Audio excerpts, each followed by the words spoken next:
नमस्कार मेरे प्यारे दोस्तों और स्वागत है आपका हमारे चैनल पर, जहां हम जीवन की उलझनों को सुलझाने और अपने भीतर छिपी शक्तियों को जगाने का प्रयास करते हैं। क्या आप भी उन लाखों लोगों में से हैं जो किसी सभा में बोलने से घबराते हैं, जिन्हें नए लोगों से नजरें मिलाने में संकोच होता है, जो अपने अनमोल विचारों को सिर्फ इसलिए मन में दबा लेते हैं कि कहीं कोई उन्हें जज न कर ले, कहीं उनका मजाक न बन जाए? क्या आपके मन में भी अक्सर ये डर रहता है कि लोग क्या सोचेंगे, या अगर मैंने कुछ गलत कह दिया तो, या कहीं मेरा मजाक न बन जाए? अगर हाँ, तो एक गहरी सांस लीजिए और रुकिए। ये वीडियो सिर्फ आपके लिए है, इसे अंत तक देखिएगा, क्योंकि आज हम कोई साधारण सलाह नहीं, बल्कि हजारों साल पहले भगवान गौतम बुद्ध द्वारा दिखाए गए उस मार्ग पर चलेंगे जो हमें शर्म और झिझक की इन बेड़ियों को तोड़कर एक निर्भीक और आत्मविश्वासी जीवन की ओर ले जा सकता है। तो चलिए, अपने मन के दरवाजे खोलिए और बुद्ध की प्रज्ञा के प्रकाश में शर्म और झिझक के इस अंधकार को मिटाने का संकल्प लीजिए।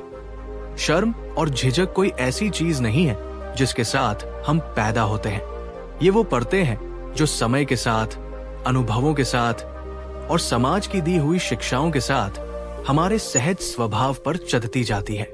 बुद्ध ने कहा था, मनुष्य में झिझक और आत्मसंदेह उसी पल जन्म लेते हैं जब वो स्वयं को दूसरों से कम आंकने लगता है। जरा अपने बचपन को याद कीजिए। हमें अक्सर क्या सिखाया जाता है? ज्यादा मत बोलो, चुप रहो, बड़ों से बहस मत करो, जो कहा जाए वही करो, कोई गलती मत करना वरना सब हंसेंगे, दूसरों को देखो वो कितने अच्छे हैं, तुम क्यों नहीं हो सकते? ये बातें चाहे नेक नियत से ही क्यों न कही गई हो, धीरे धीरे हमारे कोमल मन में भय, संकोच और आत्मसंदेह के बीज बो देती है। हम ये मानने लगते हैं कि हमारी अपनी आवाज, हमारे अपने विचार शायद उतने महत्वपूर्ण नहीं है, या शायद वे गलत है। और फिर ये बीज एक विशाल वृक्ष बन जाता है।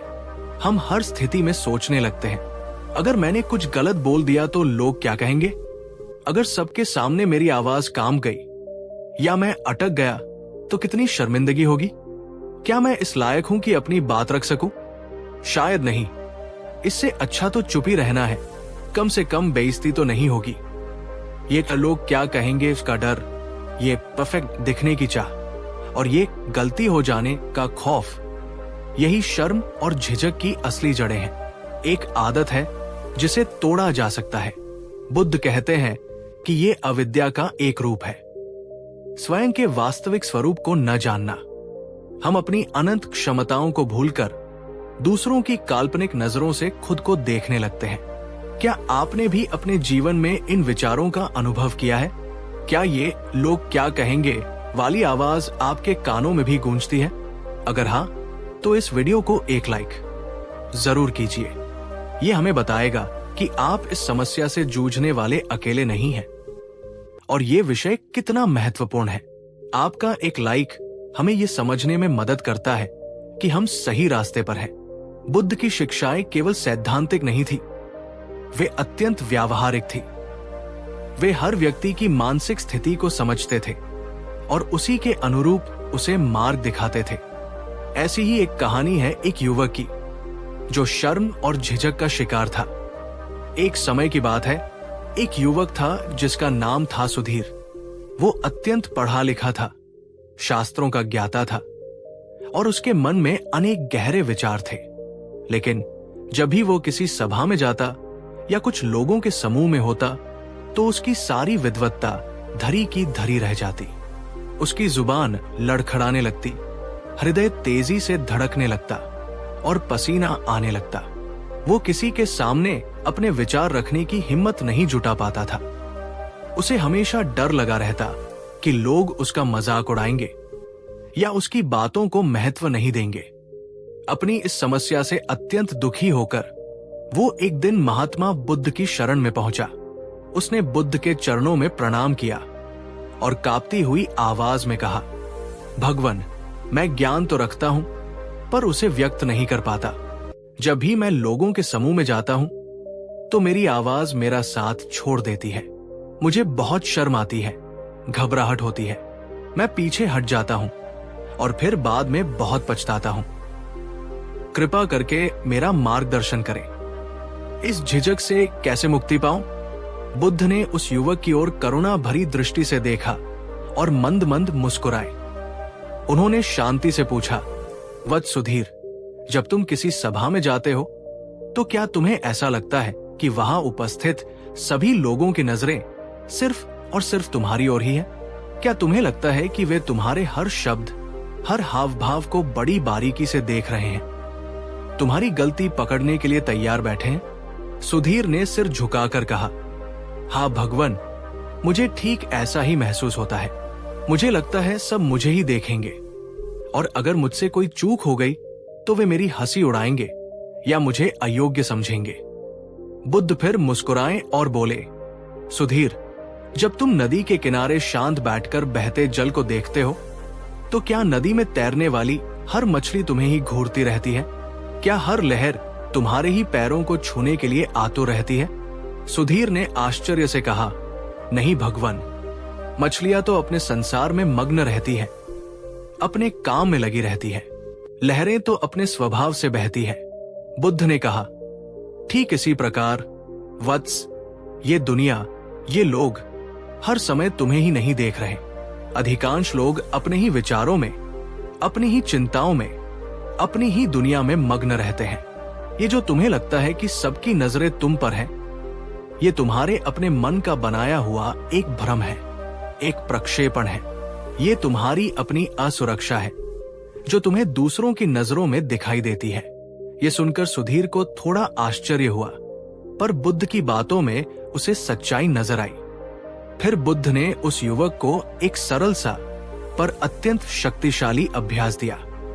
सुधीर, आज से तुम हर सुबह उठकर शांत चित्त से अपने आप से ये कहोगे, मैं जैसा भी हूं, जो भी हूं, मैं अपने आप में पूर्ण हूं, मैं श्रेष्ठ हूं, मेरे विचार मूल्यवान हैं, मैं अपनी जगह सही हूं और मुझे किसी से कमतर महसूस करने की आवश्यकता नहीं है। और दूसरा अभ्यास, हर दिन कम से कम एक ऐसे व्यक्ति से जिसे तुम नहीं जानते, एक प्यारी सी मुस्कान के साथ 2 शब्द ही सही पर बात अवश्य करोगे। चाहे रास्ता पूछ लो या मौसम का हाल, बस एक छोटा सा संवाद। सुधीर ने बुद्ध की आज्ञा को शिरोधार्य किया। उसने पूरी श्रद्धा और निष्ठा से इन अभ्यासों को अपने दैनिक जीवन में उतारना शुरू किया। शुरुआत में उसे कठिनाई हुई, मन में पुराने डर उभरते, पर वो लगा रहा। धीरे धीरे चमत्कार होने लगा। हर सुबह खुद से सकारात्मक बातें कहने से उसका आत्मविश्वास बढ़ने लगा। अजनबियों से बात करने के छोटे छोटे प्रयासों से उसकी सामाजिक झिझक कम होने लगी। उसे ये समझ आने लगा कि लोग उतने डरावने या जजमेंटल नहीं होते जितना वो सोचता था। 1 महीने बाद वही सुधीर, जो कभी किसी के सामने 2 शब्द नहीं बोल पाता था, बुद्ध के समक्ष एक बड़ी सभा में खड़ा होकर शांत और स्थिर आवाज में अपने विचार व्यक्त कर रहा था। उसकी बातों में ज्ञान था और उसके चेहरे पर आत्मविश्वास की एक नई चमक। उसने अपनी झिझक को बलपूर्वक हटाया नहीं था, उसने उसे ज्ञान और अभ्यास से पार कर लिया था। ये कहानी हमें सिखाती है कि हमारी झिझक अक्सर हमारे अपने ही मन की बनाई हुई होती है और इसे सही समझ और निरंतर अभ्यास से जीता जा सकता है। झिझक तो फिर भी एक बाहरी व्यवहार है, पर शर्म इससे कहीं अधिक गहरी और पीड़ादायक होती है। शर्म हमें अपने ही अस्तित्व पर सवाल उठाने को मजबूर कर देती है। बुद्ध ने कहा था, जब यही शर्म तुम्हें अपनी अच्छाइयों को प्रकट करने से रोकने लगे, तुम्हें अपने सत्य को कहने से रोकने लगे, तुम्हें अपने विकास के मार्ग पर बढ़ने से रोकने लगे, तो वो अज्ञान और आसक्ति का एक रूप बन जाती है। हमारी अधिकांश सामाजिक शर्म, जिसे हम आम तौर पर महसूस करते हैं, वो किसी अनदेखे काल्पनिक डर पर टिकी होती है। लोग मेरे बारे में क्या सोचेंगे अगर उन्हें मेरी सच्चाई पता चल गई? मैं परफेक्ट नहीं हूं, मुझ में इतनी कमियां हैं, मैं कैसे किसी के सामने जाऊं? मेरी आवाज अच्छी नहीं है, मेरा रंग अच्छा नहीं है, मेरे कपड़े अच्छे नहीं हैं, मैंने अतीत में ये गलती की थी। लोग आज भी मुझे उसी नजर से देखते होंगे। ये विचार जहरीले नाग की तरह हमारे आत्मविश्वास को डसते रहते हैं। पर बुद्ध हमें याद दिलाते हैं कि ये दुनिया, ये लोग जिनके निर्णय से हम इतना डरते हैं, वे स्वयं भी अपने ही डरों, अपनी ही असुरक्षाओं और अपनी ही अपूर्णताओं से जूझ रहे हैं। कोई भी परफेक्ट नहीं है। जब हम दूसरों की स्वीकृति को अपने आत्म मूल्य का पैमाना बना लेते हैं, तभी शर्म हम पर हावी होती है। ये मन की एक ऐसी गुलामी है जहां हम अपनी खुशी की चाबी दूसरों के हाथ में दे देते हैं। चलिए एक छोटी सी आत्मविश्लेषण की एक्सरसाइज करते हैं। नीचे कमेंट बॉक्स में पूरी ईमानदारी से लिखिए, मुझे जीवन में सबसे ज्यादा शर्म या झिझक किस बात पर या किस स्थिति में महसूस होती है।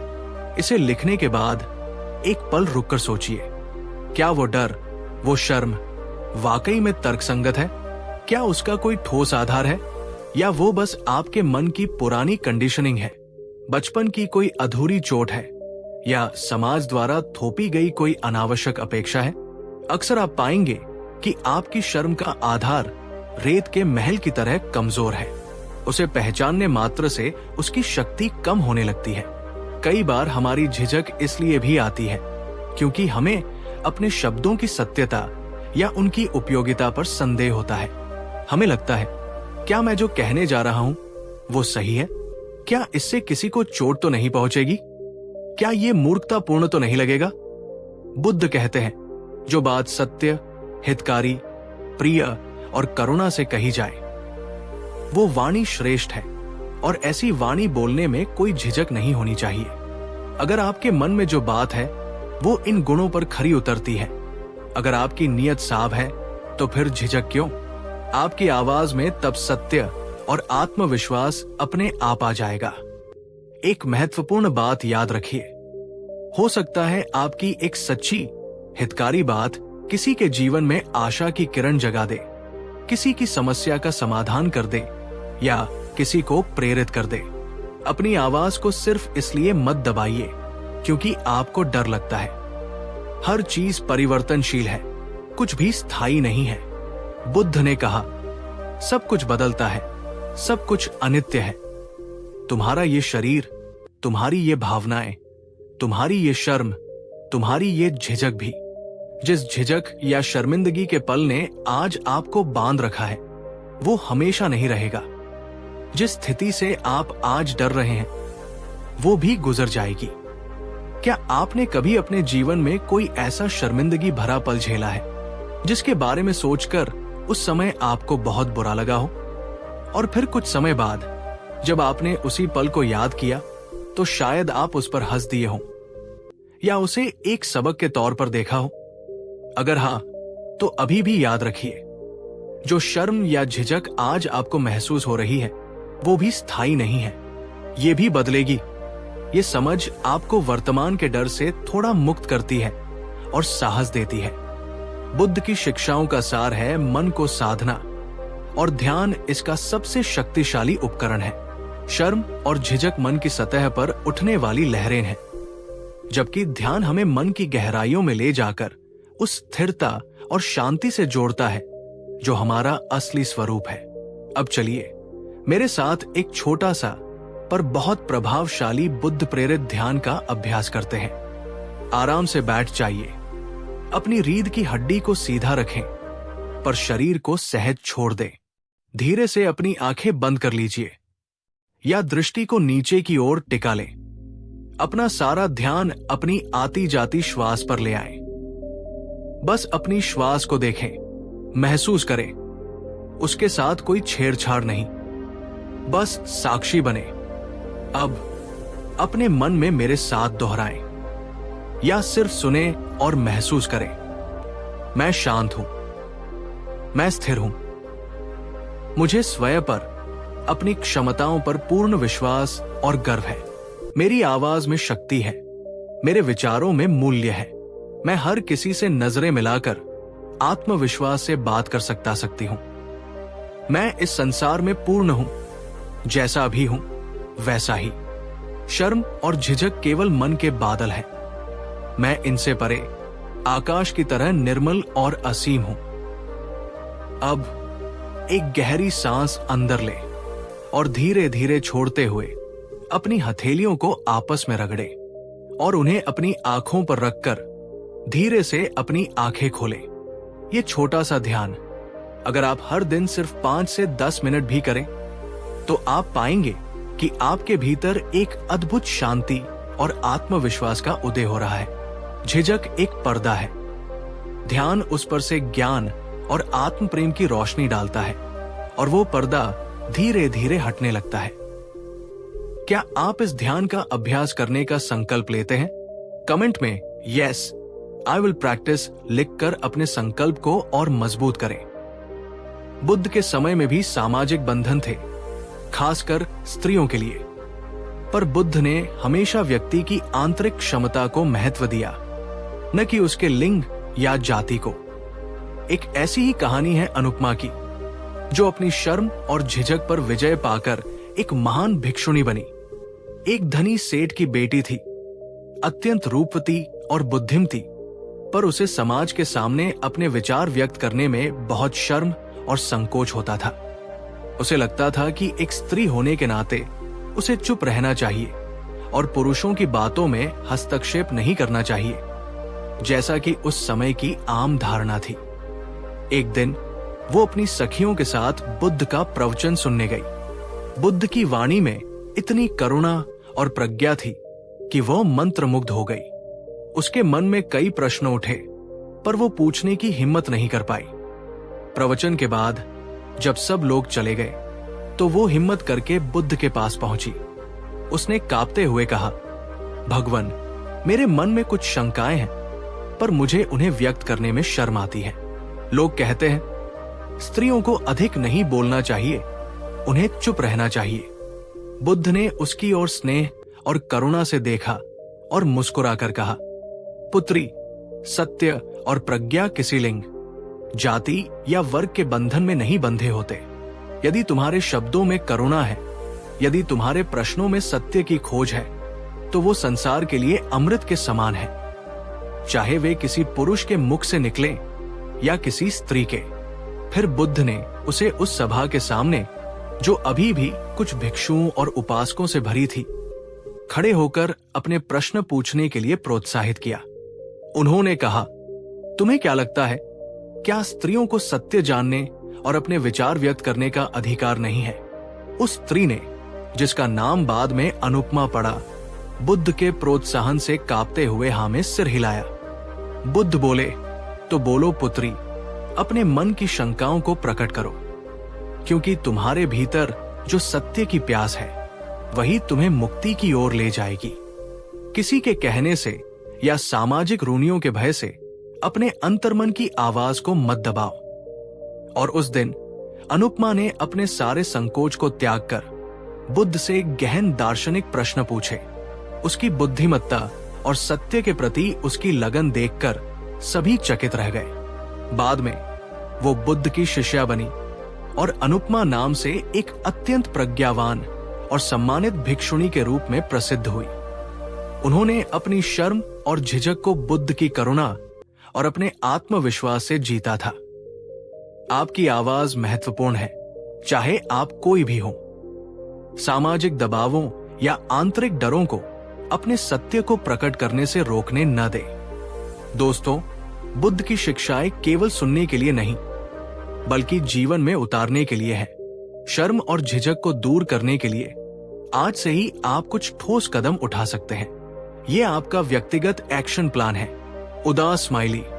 हर दिन कम से कम एक बार किसी ऐसे व्यक्ति से छोटी सी बात करें जिसे आप अच्छी तरह नहीं जानते। ये दुकानदार हो सकता है, बस में साथ बैठा कोई यात्री या कोई सहकर्मी। बस मुस्कुराकर नमस्ते कहें या मौसम के बारे में कुछ पूछें। ये छोटा सा कदम आपके कंफर्ट जोन को धीरे धीरे बड़ा करेगा। हर सुबह शीशे के सामने खड़े होकर अपनी आंखों में आंखें डालकर कम से कम 1 मिनट तक आत्मविश्वास से ये वाक्य दोहराएं। मैं निर्भीक हूं, मैं सक्षम हूं, मैं महत्वपूर्ण हूं। मेरी आवाज में शक्ति है, मैं जैसा हूं बहुत अच्छा हूं। यह आपके अवचेतन मन को सकारात्मक संदेश देगा। किसी छोटी मीटिंग में, परिवार की चर्चा में या दोस्तों के बीच जब भी आपको अपनी बात रखने का अवसर मिले, उसे छोटा मत समझो। बोलो, भले ही शुरुआत में आपकी आवाज कांपे, भले ही आप अटके, पर बोलिए। यही अभ्यास है। हर छोटा प्रयास आपको बड़े मंच के लिए तैयार करेगा। उन पलों को याद करें जब आपने अपनी झिझक पर थोड़ी सी भी विजय पाई हो, जब आपने कुछ ऐसा किया हो जिस पर आपको गर्व महसूस हुआ हो। एक डायरी बनाएं और अपनी छोटी छोटी सफलताओं को लिखें। यह आपको प्रेरित करेगा। जब आप दूसरों की मदद करने पर ध्यान केंद्रित करते हैं, तो आप अपनी शर्म और झिझक को भूल जाते हैं। किसी ऐसे व्यक्ति की मदद करें जो आपसे भी ज्यादा शर्मीला हो। यह आपको आत्मविश्वास देगा। याद रखिए, ये एक मैराथन है, स्प्रिंट नहीं। धैर्य रखें, निरंतर अभ्यास करें और अपने हर छोटे प्रयास के लिए खुद को शाबाशी दें।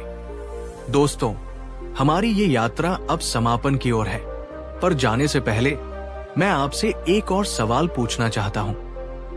आज इस वीडियो को देखने के बाद आप शर्म और झिझक को दूर करने के लिए सबसे पहला कौन सा कदम उठाने का संकल्प लेते हैं?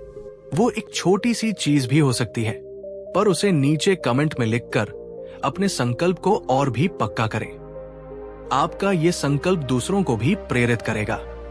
और फिर एक छोटी सी पर दिल से की गई विनती, इस वीडियो को अपने दोस्तों, अपने परिवारजनों और हर उस व्यक्ति के साथ शेयर जरूर कीजिए जिसे आप जानते हैं कि वो शर्म या झिझक से जूझ रहा है। हो सकता है आपका एक शेयर किसी की जिंदगी में उम्मीद की एक नई किरण जगा दे, किसी को वो हिम्मत दे दे जिसकी उसे बरसों से तलाश थी। ज्ञान बांटने से बढ़ता है और करुणा फैलाने से दुनिया और खूबसूरत होती है। गौतम बुद्ध ने हमें ये कभी नहीं सिखाया कि हम एकदम परफेक्ट, दोष रहित इंसान बन जाएं, बल्कि उन्होंने हमें सिखाया कि हम अपनी मानवीय कमजोरियों को, अपने डरों को, अपनी झिझक को पहचानें, उन्हें करुणा और समझदारी से स्वीकारें और फिर निरंतर अभ्यास और प्रज्ञा से उन्हें पार करें। शर्म और झिझक कोई पाप नहीं है, वे मानवीय भावनाएं हैं, पर उन्हें अपने जीवन पर हावी होने देना, उन्हें अपनी क्षमताओं को सीमित करने देना, ये मन की एक ऐसी कैद है जिससे आजाद होना हमारा अधिकार भी है और हमारा कर्तव्य भी। आज आपने जो भी सुना, जो भी महसूस किया, अगर उससे आपके दिल को जरा भी सुकून मिला हो, आपके मन को थोड़ी भी दिशा मिली हो, तो इस वीडियो को अपना प्यार देते हुए इसे लाइक जरूर कीजिएगा। अपनी भावनाओं को, अपने संकल्पों को या किसी भी प्रश्न को कमेंट करके हमसे साझा कीजिए। हम हर कमेंट को पढ़ते हैं और उससे सीखते हैं। और हाँ, अगर आप बुद्ध की ऐसी जीवन बदलने वाली शिक्षाओं से जुड़े रहना चाहते हैं, तो हमारे चैनल को सब्सक्राइब करना और उस नन्ही सी घंटी को दबाना बिल्कुल न भूलें, ताकि अगली बार भी जब बुद्ध की कोई नई सीख, कोई नई कहानी आए, वो आप तक सबसे पहले पहुंचे। धन्यवाद इस यात्रा में हमारे साथ बने रहने के लिए। आपका आने वाला हर पल, हर दिन शर्म और झिझक से नहीं, बल्कि आत्मविश्वास, निर्भीकता और असीम शांति से भरा हो। मैत्री और करुणा आपके साथ रहे। बुद्ध शरण गच्छामि। नमस्कार दोस्तों, क्या आपके साथ भी ऐसा होता है कि सुबह उठने का मन नहीं करता? कोई भी काम शुरू करने से पहले ही थकान महसूस होती है। बस 5 मिनट और ये काम कल कर लूंगा। क्या ये आवाजें आपके दिमाग में भी गूंजती रहती हैं? आलस, एक छोटा सा शब्द, लेकिन हमारी जिंदगी की कितनी बड़ी खुशियों और सफलताओं पर कुंडली मारकर बैठ जाता है। ये वो अदृश्य जंजीर है जो हमें हमारे सपनों तक पहुंचने से रोकती है। लेकिन क्या आपने कभी सोचा है कि ये आलस आता कहां से है और क्या इससे बाहर निकलने का कोई रास्ता है? तो आज मैं आपको उस आलस की जंजीरों को तोड़ने का एक प्राचीन पर अचूक मार्ग दिखाने वाला हूं। आज हम सुनेंगे भगवान गौतम बुद्ध की वो 5 शक्तिशाली बातें जो सिर्फ उपदेश नहीं बल्कि जीवन को बदलने वाली कुंजियां है। ये बातें आपको न सिर्फ आलस से लड़ने की प्रेरणा देंगी बल्कि आपके अंदर एक नई ऊर्जा का संचार करेंगी। लेकिन इस ज्ञान यात्रा को शुरू करने से पहले मैं आपसे एक छोटा सा पर बहुत महत्वपूर्ण सवाल पूछना चाहता हूं। ईमानदारी से बताइए, आपकी जिंदगी में आलस की सबसे बड़ी वजह क्या है? क्या वो सुबह बिस्तर छोड़ने का आलस है, काम शुरू करने का आलस है, या कुछ और? नीचे कमेंट बॉक्स में टाइप करके मुझे जरूर बताइए। मेरे आलस की सबसे बड़ी वजह है। मैं आपके हर एक जवाब को पढ़ता हूं क्योंकि हम सब इस आलस रूपी शत्रु से मिलकर लड़ेंगे। तो चलिए अपने मन को थोड़ा एकाग्र कीजिए, एक गहरी सांस लीजिए और इस ऊर्जावान यात्रा पर मेरे साथ चलिए। आलस को अलविदा कहने का समय आ गया। बहुत समय पहले कपिलवस्तु के पास एक छोटे से गांव में रोहन नाम का एक युवक रहता था। रोहन असाधारण रूप से प्रतिभाशाली था। उसकी बुद्धि तीव्र थी, कलाओं में उसकी रुचि थी और यदि वो चाहता तो किसी भी क्षेत्र में सफलता प्राप्त कर सकता था। लेकिन रोहन को एक बड़ी समस्या ने घेर रखा था, घोर आलस्य। वो सुबह देर तक सोता रहता। जब उसके माता पिता उसे काम पर जाने या कुछ सीखने के लिए कहते तो वो कोई न कोई बहाना बना देता। आज मौसम ठीक नहीं, आज मन नहीं कर रहा, कल से पक्का करूंगा। ये उसके पसंदीदा वाक्य थे। उसके दोस्त आगे बढ़ रहे थे, कुछ व्यापार में, कुछ सेना में, कुछ ज्ञानार्जन में, पर रोहन वही का वही था, अपने आलस के जाल में फंसा हुआ। धीरे धीरे उसकी प्रतिभा कुंद होने लगी। निराशा उसे घेरने लगी। लोग उसे ताने मारने लगे। एक दिन उसके पिता ने दुखी होकर कहा, पुत्र, तुम्हारे इस आलस्य के कारण न केवल तुम अपना भविष्य अंधकारमय कर रहे हो बल्कि हमें भी पीड़ा दे रहे हो। कब तक चलेगा ऐसा? रोहन को अपने पिता की बातें चुभ गई। उस रात उसे नींद नहीं आई। उसे पहली बार अपने आलस्य की भयावता का एहसास हुआ। उसने सुना था कि पास के वन में महात्मा बुद्ध अपने शिष्यों के साथ ठहरे हुए हैं और वे सभी के दुखों का निवारण करते हैं। अगली सुबह एक नई आशा और गहरे अपराध बोध के साथ रोहन बुद्ध की शरण में पहुंचा। बुद्ध एक वृक्ष के नीचे ध्यानस्थ बैठे थे। उनके चेहरे पर असीम शांति थी। रोहन ने उनके चरणों में प्रणाम किया और रुंधे गले से बोला, भगवन, मैं आलस्य का मारा हूं। मुझ में प्रतिभा है, सपने हैं, पर मेरा आलस मुझे कुछ करने नहीं देता। मैं इस बोझ से थक गया हूं। कृपा करके मेरा मार्गदर्शन करें, मुझे इस अंधकार से बाहर निकाले। बुद्ध ने धीरे से अपनी आंखें खोली। उनकी दृष्टि में न कोई डांट थी, न उपेक्षा, केवल करुणा थी। वे मुस्कुराए और बोले, रोहन, उठो। आलस्य कोई असाध्य रोग नहीं, ये मन की एक अवस्था है, एक आदत है और हर आदत को बदला जा सकता है यदि संकल्प सच्चा हो। रोहन आशा भरी नजरों से बुद्ध को देखने लगा। बुद्ध ने कहा, मैं तुम्हें कुछ बातें बताऊंगा, कुछ सूत्र दूंगा। यदि तुमने इन्हें अपने जीवन में उतारा तो आलस्य तुमसे वैसे ही दूर भाग जाएगा जैसे सूर्य के उगने पर अंधकार। और तब बुद्ध ने अपने वे अनमोल वचन कहे जो आलस्य पर विजय पाने का मार्ग दिखाते हैं। बुद्ध ने अपना पहला वचन कहा, रोहन, मनुष्य आलसी तब होता है जब उसके जीवन में कोई स्पष्ट और प्रेरणादायक उद्देश्य नहीं होता। जब तुम्हें यह पता ही नहीं कि तुम्हें जाना कहाँ है तो तुम पहला कदम क्यों उठाओगे? उन्होंने आगे समझाया, जिस प्रकार बिना पतवार की नाव लहरों के थपेड़े खाती कहीं नहीं पहुंचती, उसी प्रकार बिना उद्देश्य का जीवन आलस्य और दिशाहीनता में भटकता रहता है। जब तुम्हारे मन में एक ज्वलंत उद्देश्य होगा, एक ऐसी इच्छा होगी जिसे तुम हर हाल में पूरा करना चाहते हो, तो आलस्य स्वयं ही तुमसे दूर हो जाएगा। तुम्हारा क्यों, वाई जितना मजबूत होगा, तुम्हारा कैसे, हाउ उतना ही आसान होता जाएगा। दोस्तों, अब मैं आपसे एक सीधा सवाल पूछता हूं। क्या आपके जीवन में कोई ऐसा बड़ा सपना या लक्ष्य है जिसके लिए आप अपने आलस को छोड़ने के लिए तैयार हैं? क्या आपने कभी बैठकर गंभीरता से सोचा है कि आप अपने जीवन से वास्तव में क्या चाहते हैं? कमेंट करके बताइए। बुद्ध ने रोहन से कहा, जाओ एकांत में बैठो और विचार करो।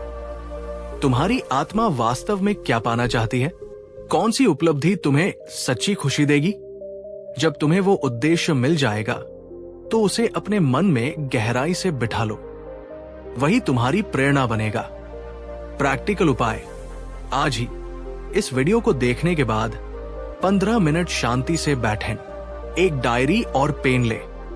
लिखें कि आप अगले 1 साल, 5 साल और 10 साल में अपने जीवन में क्या हासिल करना चाहते हैं। स्वास्थ्य, करियर, रिश्ते, व्यक्तिगत विकास आदि। अपने सबसे महत्वपूर्ण लक्ष्य को पहचानें और उसे हर दिन सुबह याद करें। मेरे प्यारे दोस्तों, अगर आपको बुद्ध का ये पहला सूत्र महत्वपूर्ण लगा, अगर इसने आपको अपने जीवन के उद्देश्य के बारे में सोचने पर मजबूर किया, तो इस वीडियो को एक लाइक जरूर दीजिए।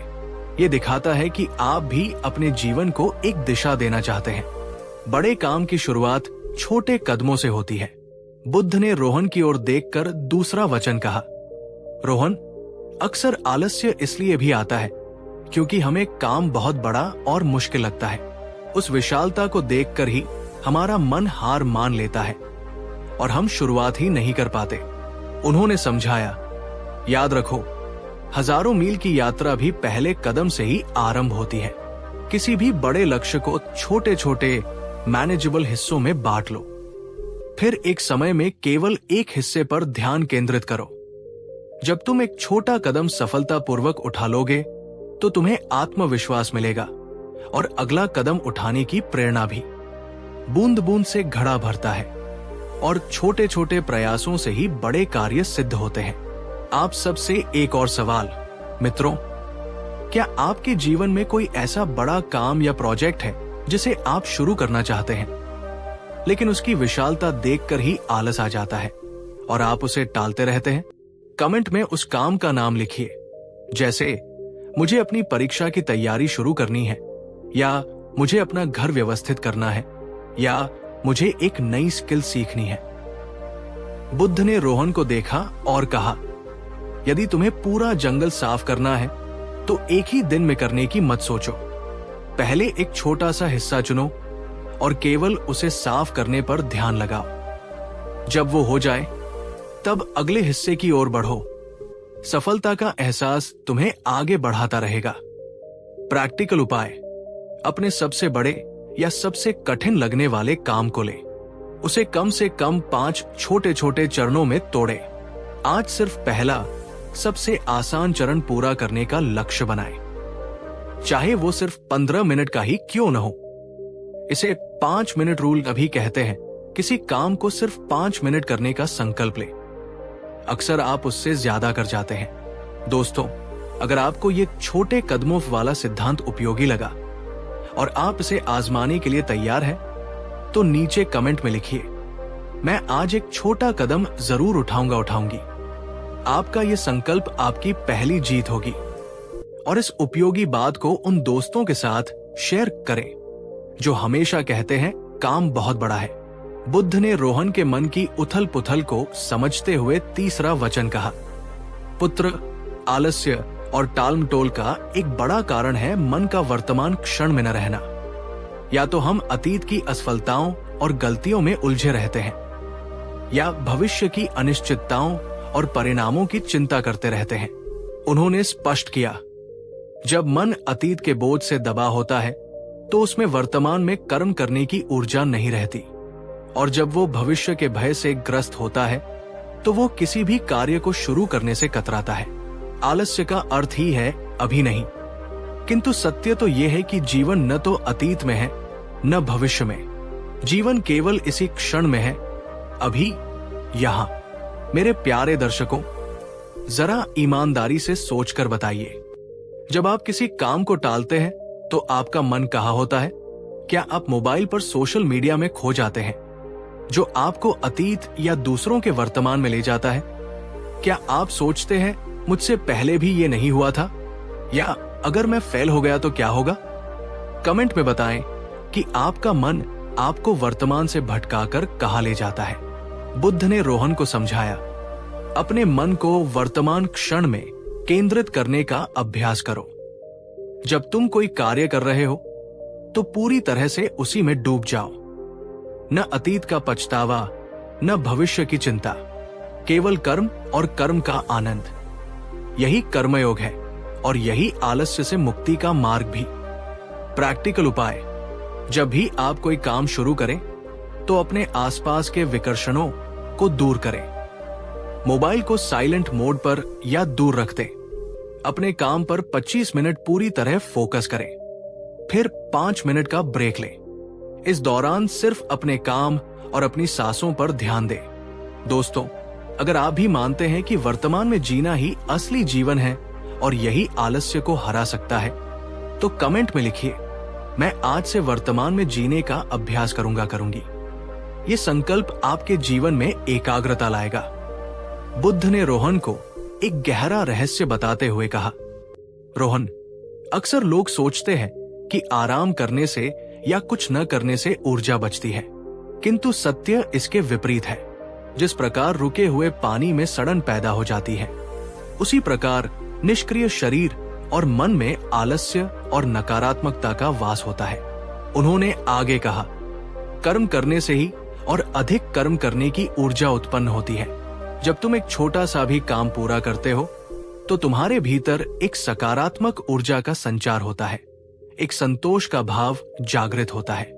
यही संतोष और ऊर्जा तुम्हें और बड़े काम करने के लिए प्रेरित करते हैं। ये एक शुभ चक्र, वर्चुअस साइकिल है। आलस्य तुम्हें क्षणिक आराम दे सकता है, लेकिन वह तुम्हारी जीवन शक्ति को क्षीण करता है, जबकि कर्म, चाहे वो कितना भी छोटा हो, तुम्हारी जीवन शक्ति को बढ़ाता है। एक महत्वपूर्ण सवाल आप सभी से: क्या आपने कभी ऐसा महसूस किया है कि जब आप बहुत आलस महसूस कर रहे हो, लेकिन फिर भी जबरदस्ती उठकर कोई काम पूरा कर लेते हैं, तो उसके बाद आप पहले से ज्यादा ऊर्जावान और खुश महसूस करते हैं? वो कौन सा काम था? अपना अनुभव नीचे कमेंट में साझा करें। इससे दूसरों को भी प्रेरणा मिलेगी। बुद्ध ने रोहन की आंखों में देखते हुए कहा, इसलिए जब भी आलस्य तुम्हें घेरे तो कोई भी छोटा सा रचनात्मक या शारीरिक कार्य करना शुरू कर दो। बिस्तर ठीक कर लो, कमरे को व्यवस्थित कर लो, थोड़ी देर टहल लो या कोई अधूरा काम निपटा लो। तुम देखोगे कि उस कर्म से उत्पन्न ऊर्जा तुम्हारे आलस्य को भगा देगी। प्रैक्टिकल उपाय: जब भी आलस महसूस हो तो तुरंत कोई ऐसा छोटा काम करें जिसमें 5 से 10 मिनट से ज्यादा न लगे। जैसे अपनी स्टडी टेबल साफ करना, 10 पुशअप्स लगाना या किसी को एक जरूरी ईमेल भेजना। उस काम को पूरा करने के बाद मिली ऊर्जा को महसूस करें। दोस्तों, अगर आप बुद्ध के इस कर्म से ऊर्जा वाले सिद्धांत से सहमत हैं और इसे अपने जीवन में अपनाने को तैयार हैं, तो वीडियो को लाइक करके अपना समर्थन दिखाएं और कमेंट में लिखें, कर्म ही ऊर्जा है। और हाँ, इसे उस दोस्त को शेयर करें जो हमेशा कहता है मेरे में एनर्जी नहीं है। बुद्ध ने अपने अंतिम और सबसे महत्वपूर्ण वचन में कहा, रोहन, आलस्य पर एक दिन में विजय नहीं पाई जा सकती। ये एक सतत अभ्यास है। इसके लिए आत्मानुशासन और निरंतरता की आवश्यकता होती है। जैसे एक रस्सी भी पत्थर पर बार बार घिसने से निशान बना देती है, वैसे ही निरंतर अभ्यास से आलस्य की आदत को जड़ से मिटाया जा सकता है। उन्होंने समझाया, अपनी दिनचर्या को व्यवस्थित करो। सोने, जागने, काम करने और विश्राम करने का समय निश्चित करो। शुरुआत में ये कठिन लग सकता है, लेकिन धीरे धीरे ये तुम्हारी आदत बन जाएगी। और जब कोई सकारात्मक कार्य तुम्हारी आदत बन जाता है, तो उसे करने के लिए अतिरिक्त प्रयास नहीं करना पड़ता, वो सहज ही हो जाता है। छोटी छोटी जीतों का जश्न मनाओ, लेकिन एक दिन की सफलता पर रुक मत जाओ। निरंतरता ही सफलता की कुंजी है और आलस्य की सबसे बड़ी दुश्मन। दोस्तों, एक आखिरी सवाल आज के लिए। क्या आप एक अनुशासित दिनचर्या का पालन करते हैं या आपका हर दिन अलग और अव्यवस्थित होता है? आपको क्या लगता है, अनुशासन आलस्य को हराने में कितना महत्वपूर्ण है? अपने विचार कमेंट में जरूर बताएं। बुद्ध ने रोहन के कंधे पर हाथ रखते हुए कहा, धैर्य रखो, अपने प्रति कठोर मत बनो, लेकिन अपने संकल्प पर दृढ़ रहो। हर दिन थोड़ा थोड़ा प्रयास करो और याद रखो, आलस्य को जीतने का सबसे बड़ा पुरस्कार है एक उद्देश्यपूर्ण, ऊर्जावान और आनंदमय जीवन। प्रैक्टिकल उपाय: कल सुबह के लिए सिर्फ 1 या 2 छोटी निश्चित गतिविधियां तय करें, जैसे सुबह 15 मिनट व्यायाम या काम शुरू करने से पहले 30 मिनट पढ़ाई। उन्हें हर हाल में पूरा करने का प्रण लें। एक टू डू लिस्ट बनाएं और पूरे हुए कामों पर टिक लगाएं। इससे आपको संतोष मिलेगा। और अगर आप बुद्ध की इन शिक्षाओं को अपने जीवन में उतारकर आलस्य पर विजय पाने का दृढ़ संकल्प करते हैं, तो हमारे इस प्रयास को सफल बनाने के लिए इस चैनल को सब्सक्राइब करना न भूलें, ताकि बुद्ध और अन्य महान विचारकों की ऐसी ही जीवन बदलने वाली बातें आप तक पहुंचती रहें। रोहन बुद्ध के वचनों को सुनकर मौन हो गया। उसके मन में एक नया प्रकाश फैल गया था। उसने बुद्ध को धन्यवाद दिया और अपने गांव लौट आया। शुरुआत में उसे कठिनाई हुई। पुरानी आदतें उसे बार बार अपनी ओर खींचती, लेकिन जब भी आलस्य उसे घेरता, उसे बुद्ध के वचन याद आ जाते। उसने अपने जीवन का एक उद्देश्य बनाया, एक कुशल शिल्पकार बनना। उसने अपने दिन को छोटे छोटे कार्यों में बांटा। वो वर्तमान में रहकर अपने काम पर ध्यान केंद्रित करने लगा। जब आलस आता तो वो कोई छोटा मोटा काम करके खुद को सक्रिय कर लेता। और सबसे महत्वपूर्ण, उसने एक अनुशासित दिनचर्या अपनाई। धीरे धीरे महीनों के अभ्यास के बाद रोहन का जीवन बदलने लगा। आलस्य उससे कोसों दूर भाग चुका था। वो गांव का सबसे परिश्रमी और कुशल युवक बन गया। उसके चेहरे पर अब निराशा नहीं, बल्कि आत्मविश्वास और संतोष की चमक थी। उसके माता पिता उस पर गर्व करते थे। एक दिन बुद्ध उसी मार्ग से गुजर रहे थे। उन्होंने रोहन को अपने काम में तल्लीन और प्रसन्न देखा। बुद्ध मुस्कुराए। उनकी मुस्कान में रोहन के लिए आशीर्वाद था। रोहन ने दौड़कर बुद्ध के चरण स्पर्श किए। बुद्ध ने कहा, रोहन, तुमने सिद्ध कर दिया कि संकल्प और सही दिशा निर्देश से किसी भी नकारात्मक आदत पर विजय पाई जा सकती है। तुम्हारा जीवन अब दूसरों के लिए प्रेरणा बनेगा। तो मेरे प्यारे दोस्तों, रोहन की ये कहानी और बुद्ध के ये 5 अचूक वचन हमें यही सिखाते हैं कि आलस्य कोई हमारा स्थायी स्वभाव नहीं है। ये केवल एक आदत है जिसे बदला जा सकता है। अगर आप भी आलस्य से म्यूकडली संघर्ष कर रहे हैं, तो निराश मत होइए। आज, अभी, इसी क्षण बुद्ध के इन वचनों को अपने जीवन में अपनाने का संकल्प लीजिए। एक स्पष्ट उद्देश्य, छोटे कदम, वर्तमान में जीना, कर्म से ऊर्जा पाना और आत्म अनुशासन। ये 5 कुंजियां आपके भीतर की असीम क्षमताओं के द्वार खोल देंगी। ये यात्रा आसान नहीं होगी, इसमें उतार चढ़ाव आएंगे, लेकिन याद रखिए, हर छोटा प्रयास मायने रखता है।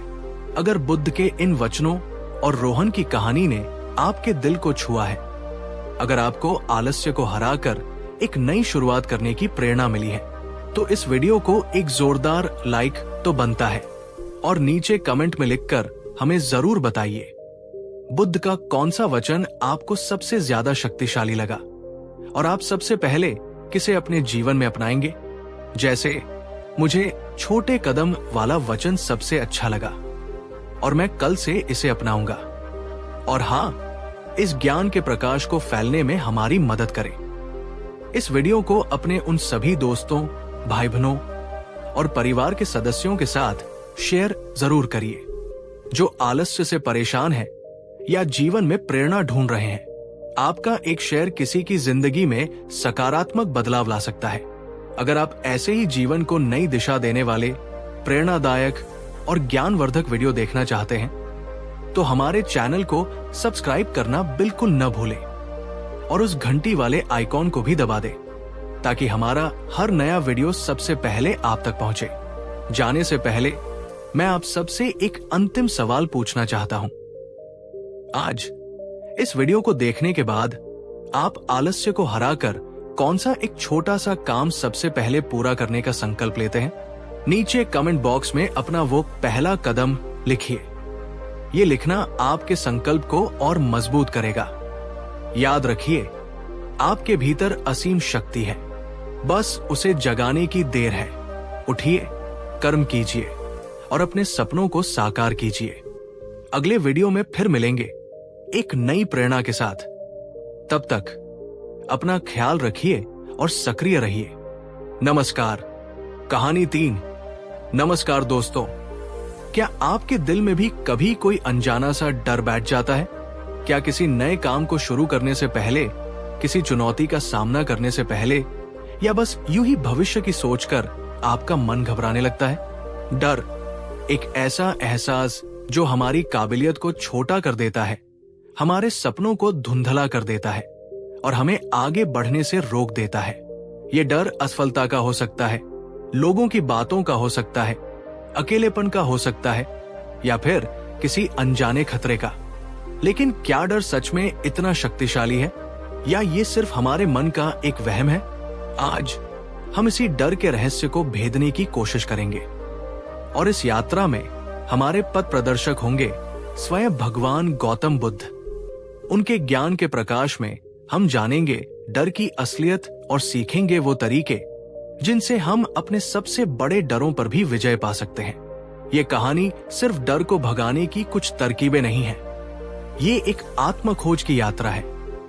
अपने भीतर छिपी शक्ति को पहचानने की, मन की भ्रांतियों को दूर करने की और निर्भय होकर जीवन जीने की कला सीखने की। लेकिन इससे पहले कि हम बुद्ध के वचनों की ओर बढ़े, मैं आपसे एक छोटा सा सवाल पूछना चाहता हूं। आप पूरी ईमानदारी से बताइए, आपका सबसे बड़ा डर क्या है? वो कौन सी चीज है जो आपको सबसे ज्यादा डराती है? नीचे कमेंट बॉक्स में टाइप करके मुझे जरूर बताइए। मेरा सबसे बड़ा डर है, जैसे असफलता, लोगों का मजाक, ऊंचाई, अंधेरा या कुछ और। आपके जवाब हमें एक दूसरे को समझने में मदद करेंगे, क्योंकि डर हम सभी के जीवन का हिस्सा है। तो चलिए अपने मन को थोड़ा स्थिर करते हैं और बुद्ध के साथ डर पर विजय पाने के इस सफर पर निकलते हैं। बहुत समय पहले एक समृद्ध राज्य में वीर नाम का एक युवक रहता था। वीर जन्म से ही एक असाधारण धनुर्धर था। जब वो अकेला होता तो उसके तीर हवा से बातें करते, अचूक निशाने पर लगते। गुरु भी उसकी प्रतिभा से चकित थे और कहते थे कि वो राज्य का सर्वश्रेष्ठ धनुर्धर बन सकता है। लेकिन वीर के साथ एक बड़ी समस्या थी। उसे लोगों के सामने प्रदर्शन करने से, प्रतियोगिताओं में भाग लेने से और अपनी प्रतिभा दिखाने से बहुत डर लगता था। जब भी कोई महत्वपूर्ण प्रतियोगिता होती या राजा के सामने प्रदर्शन करने का अवसर आता, वीर का दिल जोर जोर से धड़कने लगता। उसके हाथ पसीने से भीग जाते और उसके सधे हुए निशाने भी चूक जाते। उसे डर लगता कि अगर वो असफल हो गया तो लोग क्या कहेंगे, उसका मजाक उड़ाएंगे, उसकी काबिलियत पर शक करेंगे। ये डर उसके मन में इतना गहरा बैठ गया था कि वह अपनी अद्भुत प्रतिभा के बावजूद गुमनामी में जी रहा था। एक दिन राज्य में एक बड़ी धनुर प्रतियोगिता की घोषणा हुई। विजेता को राज धनुर्धर की उपाधि मिलने वाली थी। वीर के गुरु ने उसे बहुत समझाया, वीर, ये तुम्हारे लिए सुनहरा अवसर है, अपनी प्रतिभा को दुनिया के सामने लाओ। वीर भाग लेना चाहता था, पर डर ने उसे जकड़ लिया। रातें आंखों में कटने लगी। उसे असफलता के भयानक सपने आने लगे। वो लगभग टूट चुका था। तभी किसी ने उसे बताया कि पास के आम्रवन में भगवान बुद्ध अपने भिक्षु संघ के साथ विहार कर रहे हैं। कहते हैं उनके पास हर समस्या का समाधान है। एक आखिरी उम्मीद लेकर डरे में मन से वीर भगवान बुद्ध की शरण में पहुंचा। बुद्ध एक शांत सरोवर के किनारे वृक्ष की छाया में अपने शिष्यों को उपदेश दे रहे थे। उनके चेहरे पर एक अलौकिक शांति और करुणा थी। वीर ने बुद्ध को प्रणाम किया और कांपती आवाज में कहा, भगवन, मैं भय का मारा हूं। मुझ में योग्यता है, पर लोगों के सामने मेरी हिम्मत जवाब दे जाती है। असफलता का डर मुझे खाए जा रहा है। मैं क्या करूं? कृपा करके मेरा मार्गदर्शन करें। इस डर से मुझे मुक्ति दिलाएं। बुद्ध ने अपनी अमृतमय दृष्टि वीर पर डाली। उनके होठों पर एक कोमल मुस्कान उभरी। उन्होंने स्नेहपूर्वक कहा, पुत्र वीर, उठो। भय कोई बाहरी शत्रु नहीं, ये तुम्हारे मन के भीतर ही उत्पन्न होता है और मन के भीतर ही इसका समाधान भी है। तुम अकेले नहीं हो जो डरते हो। हर मनुष्य किसी न किसी रूप में भय का अनुभव करता है। महत्वपूर्ण यह है कि तुम उस भय को कैसे समझते हो और उसका सामना कैसे करते हो। वीर आशा और जिज्ञासा से बुद्ध को देखने लगा। बुद्ध ने कहा, आज मैं तुम्हें भय के स्वरूप और उससे पार पाने के कुछ सूत्र दूंगा। यदि तुमने इन्हें ध्यान से सुना और अपने जीवन में उतारा तो भय तुमसे वैसे ही दूर हो जाएगा जैसे प्रकाश के आने से अंधकार। और तब बुद्ध ने अपने वे दिव्य वचन कहे जो भय पर विजय पाने का अचूक मार्ग है। बुद्ध ने अपना पहला वचन कहा, वीर, ये समझो कि अधिकांश भय जिनका हम अनुभव करते हैं वे वास्तविक नहीं होते, बल्कि हमारे मन की उपज होते हैं। हमारा मन अतीत के बुरे अनुभवों के आधार पर या भविष्य की नकारात्मक कल्पनाओं के आधार पर डर पैदा करता है। उन्होंने आगे समझाया, तुम सोचते हो अगर मैं असफल हो गया तो क्या होगा, अगर लोग हंसे तो क्या होगा। ये अगरमगर ही भय के बीज है। हमारा मन एक कुशल कहानीकार की तरह छोटी सी आशंका को बड़ा बनाकर हमें डराता है। पर सच तो यह है कि जिन बातों से हम सबसे ज्यादा डरते हैं उनमें से 90% बातें कभी घटित ही नहीं होती। भय वर्तमान में नहीं, बल्कि या तो अतीत की स्मृति में होता है या भविष्य की कल्पना में। दोस्तों, अब मैं आपसे एक सवाल पूछता हूं। क्या आपके साथ कभी ऐसा हुआ है कि आप किसी चीज से बहुत डरे हों, लेकिन जब आपने उसका सामना किया तो पाया कि वो डर उतना बड़ा था ही नहीं जितना आपने सोच रखा था, या वो चीज कभी हुई ही नहीं जिससे आप डर रहे थे? कमेंट करके अपना कोई ऐसा अनुभव साझा करें। हाँ, मैं से बहुत डरता, पर वो वैसा नहीं निकला। आपकी कहानी दूसरों को हिम्मत देगी।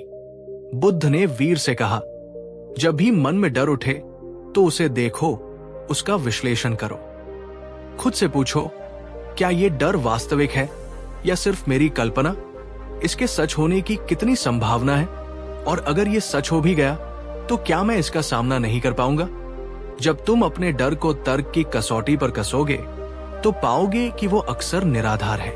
प्रैक्टिकल उपाय, जब भी कोई डर आपको सताए तो एक डायरी ले। उसमें लिखें, मेरा डर क्या है, विस्तार से। इसके सच होने का सबसे बुरा परिणाम क्या हो सकता है? इसके सच होने की वास्तविक संभावना कितनी है? 0 से 100%। अगर ये सच हो गया तो मैं इससे निपटने के लिए क्या क्या कर सकती हूँ? ये अभ्यास आपके डर को वस्तुनिष्ठ रूप से देखने में मदद करेगा। मेरे प्यारे दोस्तों, अगर बुद्ध का ये पहला सूत्र आपको समझ में आया, अगर इसने आपके मन में डर की असलियत को लेकर कोई नई सोच जगाई, तो इस वीडियो को एक लाइक जरूर करें। ये दिखाता है कि आप अपने डरों का सामना करने के लिए तैयार हैं। बुद्ध ने वीर की ओर देखकर दूसरा वचन कहा, वीर, संसार में कुछ भी स्थायी नहीं है। सब कुछ परिवर्तनशील है, सब कुछ अनित्य है। सुख आता है, चला जाता है, दुख आता है, चला जाता है, सफलता मिलती है, कभी असफलता भी। इसी प्रकार भय भी एक भावना है जो आती है और चली जाती है, ये स्थायी नहीं है। उन्होंने समझाया, जब तुम इस अनित्यता के नियम को गहराई से समझ लेते हो तो तुम किसी भी स्थिति या भावना से बहुत ज्यादा जुड़ते नहीं हो। तुम्हें पता होता है कि ये बुरा दौर, ये डर, ये घबराहट भी हमेशा नहीं रहेगी। जैसे रात के बाद सुबह आती है, वैसे ही डर के बाद साहस भी आता है। असफलता का डर इसलिए है क्योंकि तुम सफलता को स्थायी मान लेते हो और असफलता को भी, पर दोनों ही बदलते रहते हैं। आप सबसे एक और सवाल मित्रों, क्या आपने कभी अपने जीवन में किसी बड़े डर या मुश्किल दौर का सामना किया है जो उस समय बहुत बड़ा लग रहा था, पर आज जब आप पीछे मुड़कर देखते हैं तो वो उतना भयानक नहीं लगता, या आप उससे उबर चुके हैं? कमेंट में संक्षेप में बताएं। ये याद दिलाएगा कि डर भी गुजर जाता है। बुद्ध ने वीर को देखा और कहा, जब डर तुम्हें जकड़े तो याद करना कि ये भी बदल जाएगा। इस भावना को स्वीकार करो, उससे लड़ो मत, उसे एक मेहमान की तरह आने और जाने दो। तुम देखोगे कि जैसे ही तुम उसे पकड़ना छोड़ दोगे, उसकी शक्ति कम हो जाएगी। प्रैक्टिकल उपाय, जब डर महसूस हो तो अपनी सांसों पर ध्यान केंद्रित करें। गहरी सांस ले और छोड़े, मन ही मन दोहराए, ये भावना अस्थायी है, ये भी गुजर जाएगी। मैं शांत हूं। कुछ देर ऐसा करने से आपको राहत महसूस होगी।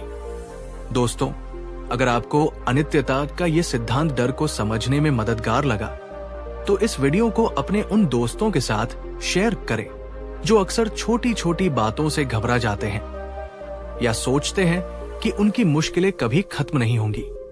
आपका ये शेयर उन्हें आशा दे सकता है। बुद्ध ने वीर के मन की व्यथा को समझते हुए तीसरा वचन कहा, पुत्र, तुम्हारा अधिकांश डर परिणाम से जुड़ा है। क्या होगा अगर मैं हार गया? क्या होगा अगर मेरा प्रदर्शन अच्छा नहीं हुआ? ये परिणाम की चिंता ही तुम्हारे मन को अशांत करती है और तुम्हें अपने वास्तविक कर्म से विचलित करती है। उन्होंने स्पष्ट किया, तुम्हारा नियंत्रण केवल अपने कर्म पर है, परिणाम पर नहीं। तुम अच्छी तैयारी कर सकते हो, अपना सर्वश्रेष्ठ प्रयास कर सकते हो, लेकिन अंतिम परिणाम कई अन्य कारकों पर भी निर्भर करता है जो तुम्हारे नियंत्रण में नहीं है। इसलिए परिणाम की चिंता में अपनी ऊर्जा व्यर्थ करने के बजाय अपनी पूरी ऊर्जा और ध्यान अपने कर्म को सर्वोत्तम ढंग से करने में लगाओ। जब तुम फल की आसक्ति त्याग कर केवल कर्म के आनंद के लिए कर्म करते हो तो डर अपने आप कम हो जाता है। इसे ही निष्काम कर्म कहते हैं। मेरे प्यारे दर्शकों, क्या आप भी किसी काम को शुरू करने से पहले उसके परिणाम के बारे में इतना ज्यादा सोचने लगते हैं कि काम करने का उत्साह ही खत्म हो जाता है या डर लगने लगता है? कमेंट में बताएं, क्या परिणाम का डर आपको कर्म करने से रोकता है? हाँ, परिणाम का डर मुझे रोकता है या नहीं, मैं कर्म पर ध्यान देती हूं। बुद्ध ने वीर को समझाया, जब तुम धनुष बाण उठाओ तो तुम्हारा ध्यान केवल अपने लक्ष्य, अपनी सांस, अपनी एकाग्रता पर होना चाहिए।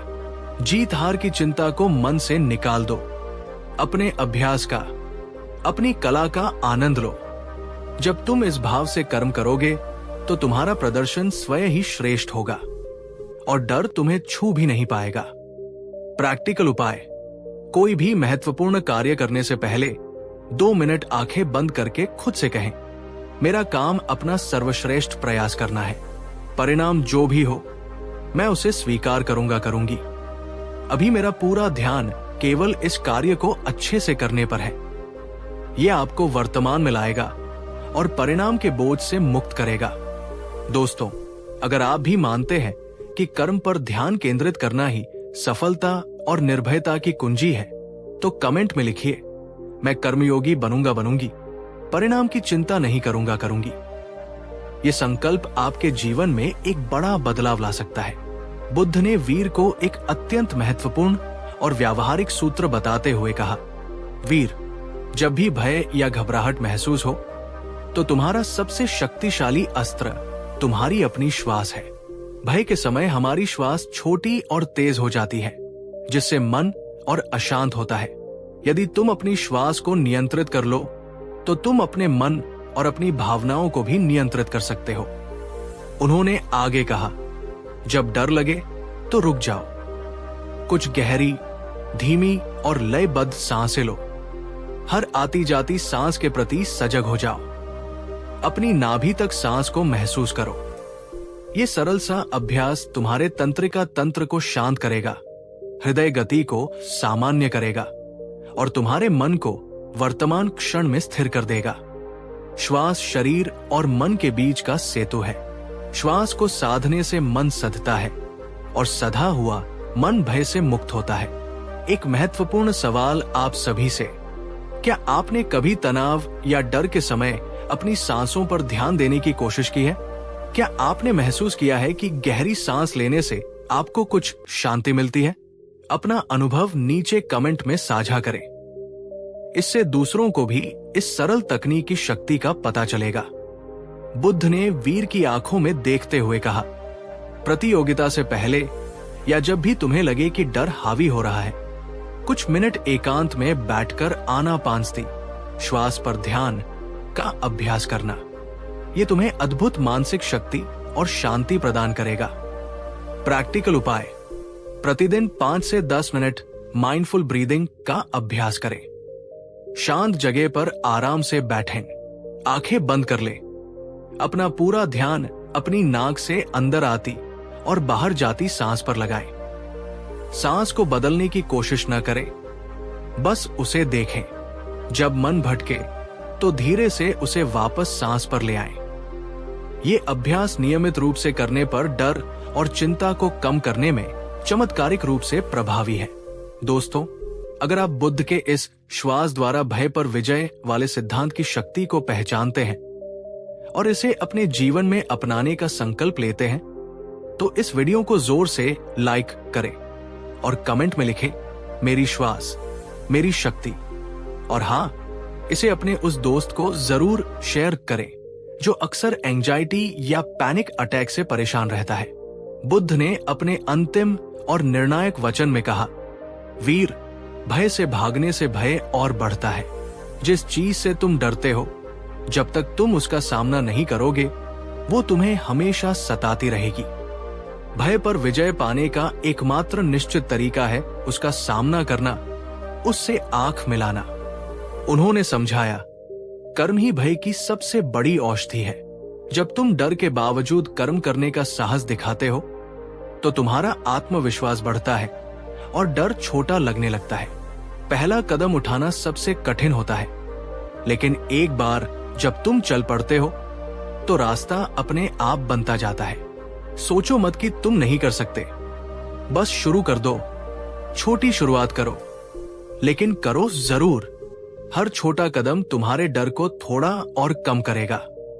दोस्तों, एक आखिरी सवाल आज के लिए, क्या आपके जीवन में कोई ऐसा डर है जिसका आप सामना करना चाहते हैं लेकिन हिम्मत नहीं जुटा पा रहे? वो क्या है और क्या आज आप उसका सामना करने के लिए एक छोटा सा कदम उठाने का संकल्प ले सकते हैं? अपने उस डर और अपने संकल्प को कमेंट में लिखें। आपका ये सार्वजनिक संकल्प आपको शक्ति देगा। बुद्ध ने वीर के कंधे पर स्नेह से हाथ रखते हुए कहा, जाओ वीर, प्रतियोगिता में भाग लो। जीत हार की परवाह किए बिना अपने डर का सामना करो। तुम पाओगे कि जिस डर को तुमने इतना बड़ा बना रखा था, वो वास्तव में उतना शक्तिशाली नहीं है। तुम्हारा साहस ही तुम्हारी सबसे बड़ी जीत होगी। प्रैक्टिकल उपाय, अपने सबसे बड़े डर को पहचाने, उसे छोटे छोटे मैनेजेबल स्टेप्स में तोड़े। सबसे पहले सबसे आसान कदम उठाएं। उदाहरण के लिए, अगर आपको पब्लिक स्पीकिंग से डर लगता है, तो पहले अपने परिवार के सामने बोले, फिर दोस्तों के सामने, फिर छोटे समूह में और धीरे धीरे बड़े मंच की ओर बढ़े। हर कदम के बाद अपनी पीठ थपथपाएं। और अगर आप बुद्ध की इन शिक्षाओं से प्रेरित होकर अपने डरों का सामना करने और एक निर्भय जीवन जीने का दृढ़ संकल्प करते हैं, तो हमारे इस प्रयास को समर्थन देने के लिए कृपया हमारे चैनल को सब्सक्राइब जरूर करें, ताकि बुद्ध और अन्य महापुरुषों की ऐसी ही जीवन बदलने वाली शिक्षाएं आप तक निरंतर पहुंचती रहें। वीर बुद्ध के वचनों को हृदय में धारण करके प्रतियोगिता स्थल पर पहुंचा। उसके मन में अभी भी थोड़ी घबराहट थी, पर अब निराशा नहीं थी, बल्कि एक नया संकल्प था। उसने बुद्ध द्वारा बताए गए उपायों का प्रयोग किया। उसने गहरी सांसें ली, परिणाम की चिंता को परे किया और अपने कर्म पर ध्यान केंद्रित किया। उसने अपना धनुष उठाया। लोगों की भीड़ और शोर के बीच उसने अपने मन को शांत रखने की कोशिश की। उसका पहला तीर थोड़ा चूका, पर वो हताश नहीं हुआ। उसने बुद्ध के वचन याद किए, कर्म ही भय की औषधि है। उसने दूसरा तीर चलाया, तीसरा। धीरे धीरे उसका आत्मविश्वास लौटने लगा। उसके कुछ तीर अद्भुत रूप से निशाने पर लगे। वो प्रतियोगिता जीता या नहीं, ये महत्वपूर्ण नहीं था। महत्वपूर्ण ये था कि उसने अपने सबसे बड़े डर का सामना किया था। जब वो प्रतियोगिता समाप्त करके लौटा तो उसके चेहरे पर एक अद्भुत शांति और आत्मविजय का भाव था। वो जानता था कि उसने आज सिर्फ तीर नहीं चलाए, बल्कि अपने भय को भी परास्त किया है। कुछ दिनों बाद बुद्ध उसी मार्ग से गुजर रहे थे। उन्होंने वीर को देखा, जो अब और भी आत्मविश्वास के साथ अभ्यास कर रहा था। बुद्ध केवल मुस्कुराए। उनकी वो मौन मुस्कान ही वीर के लिए सबसे बड़ा आशीर्वाद थी। वीर समझ गया था कि असली विजय बाहर नहीं, भीतर होती है। तो मेरे प्यारे मित्रों, वीर की ये कहानी और भगवान बुद्ध के ये 5 शाश्वत वचन हमें यही संदेश देते हैं कि डर एक स्वाभाविक मानवीय भावना है, लेकिन हम इसके दास नहीं हैं। हम अपने मन को साध कर सही समझ और अभ्यास से अपने गहरे से गहरे डरों पर भी विजय पा सकते हैं। अगर आपके जीवन में भी कोई डर है जो आपको आगे बढ़ने से रोक रहा है, तो बुद्ध की इन शिक्षाओं को अपना मार्गदर्शक बनाइए। समझिए कि डर मन की उपज है, सब कुछ परिवर्तनशील है। परिणाम की चिंता छोड़ कर्म पर ध्यान दें, अपनी सांस को साधें और सबसे बढ़कर डर का सामना करें। ये यात्रा एक दिन की नहीं, बल्कि निरंतर अभ्यास की है। धैर्य और साहस के साथ आगे बढ़े। बिल्कुल नीचे एक शानदार, भावनात्मक और आकर्षक YouTube मेंबरशिप इनवाइट स्पीच लिखा गया है, जो आपके चैनल पर गौतम बुद्ध की वीडियो देखने वालों को जुड़ने के लिए प्रेरित करेगा। ये वीडियो में बोलने लायक स्क्रिप्ट है। बिल्कुल नीचे एक प्रभावशाली, आत्मीय और YouTube वीडियो के लिए उपयुक्त स्पीच दी गई है, जो दर्शकों को मेंबरशिप ज्वाइन करने के लिए प्रेरित करेगी। विशेष रूप से यदि आपका चैनल गौतम बुद्ध की शिक्षाओं पर आधारित है।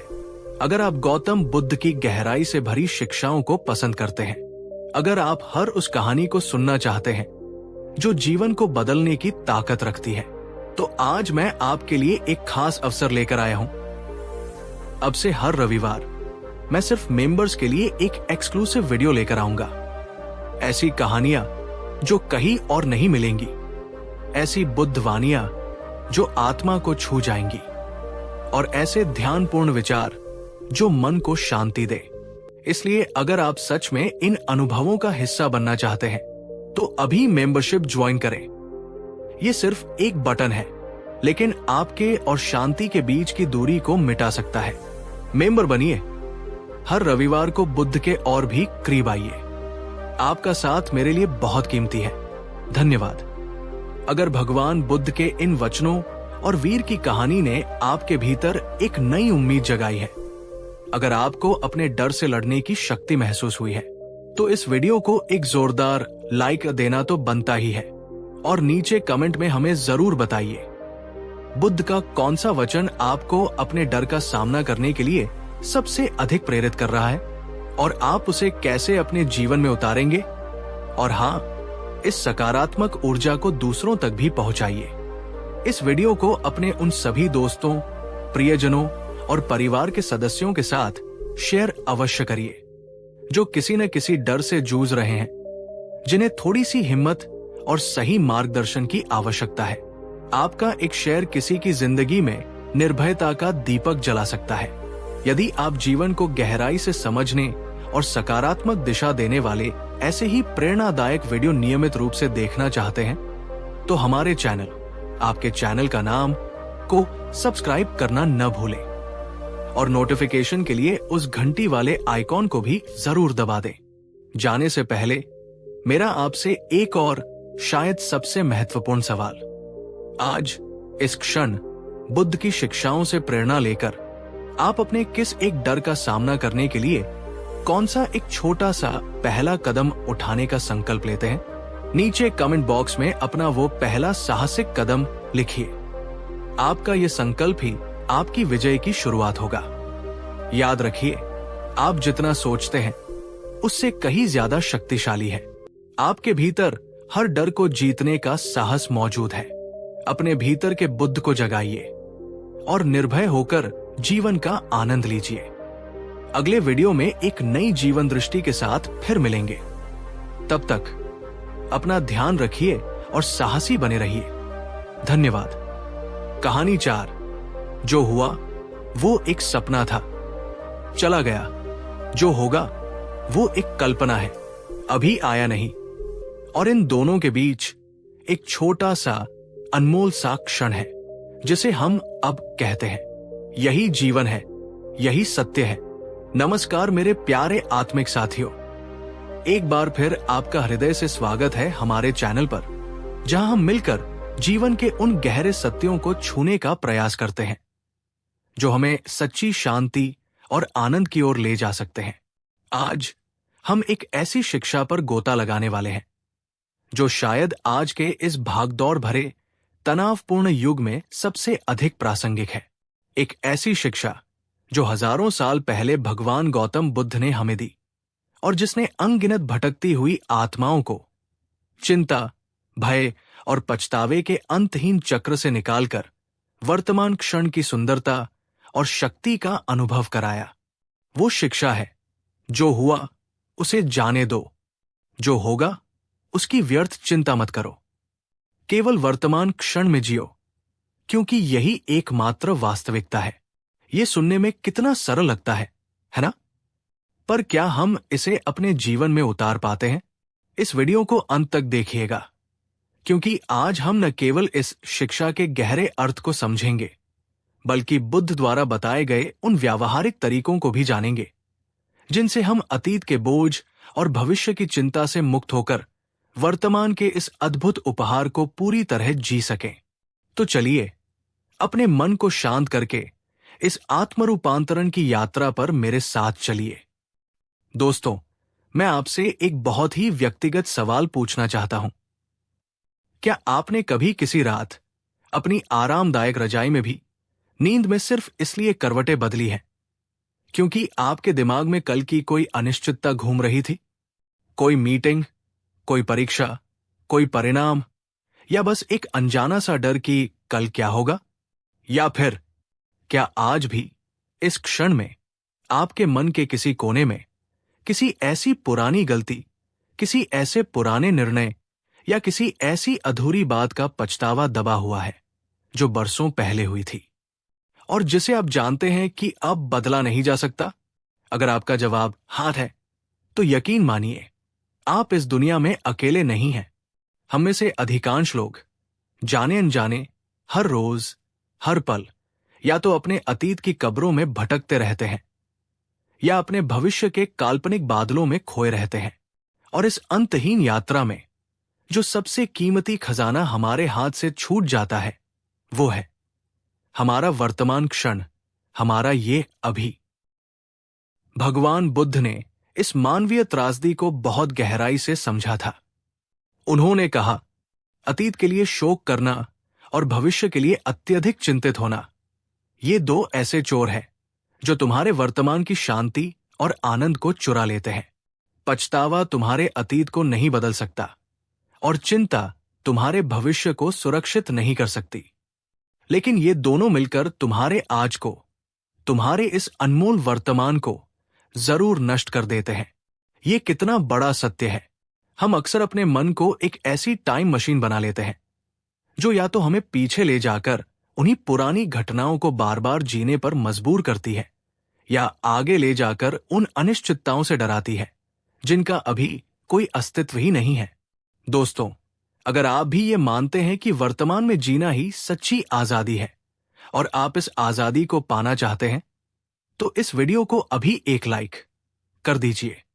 आपका ये छोटा सा इशारा हमें बताएगा कि आप इस यात्रा में हमारे साथ हैं और हम मिलकर इस कला को सीखेंगे।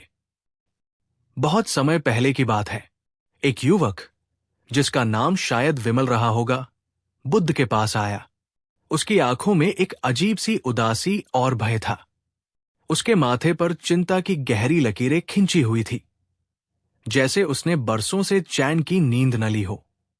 उसने बुद्ध के चरणों में प्रणाम किया और अत्यंत व्याकुल स्वर में कहा, भगवन तथागत, मैं एक असहनीय मानसिक पीड़ा से गुजर रहा हूं।